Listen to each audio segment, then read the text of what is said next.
Je vais vous présenter les principales étapes pour bien réussir votre installation de Headset à votre maison.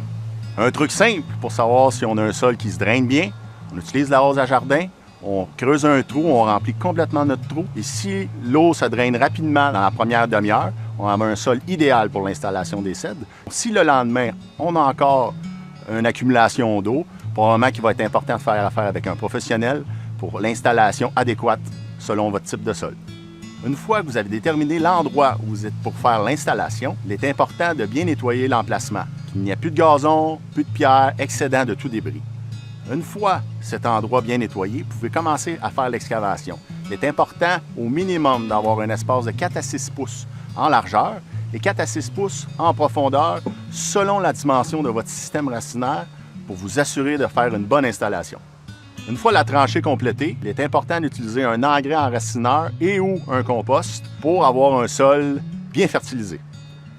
Une fois votre tranchée complétée, il est important d'ajuster la hauteur des arbres pour s'assurer de la survie des racines. Ce que je veux dire, c'est d'avoir le dessus du système racinaire au niveau du sol fini et même préférablement sorti de quelques pouces pour compléter avec un buton de terre.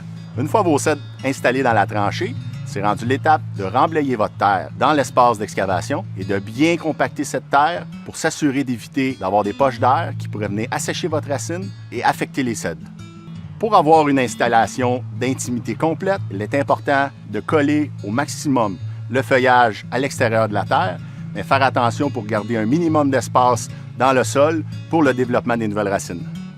Une fois votre installation complétée, il est important d'avoir une irrigation adéquate, ce qui signifie d'installer un système d'irrigation en surface et, si nécessaire, l'installation de tuteurs pour éviter que les cèdres tombent avec le vent. Pour avoir une belle haie de cèdre qui va perdurer dans le temps, il est important de faire un minimum d'entretien. En premier lieu, 1 à 2 bonnes fertilisations par année, une au printemps le plus tôt possible et une lorsqu'on va venir faire notre taille en juillet-août. J'espère que mes conseils vont vous aider à bien réaliser vos travaux. Et si vous avez besoin de renseignements supplémentaires, n'hésitez pas à communiquer avec nous.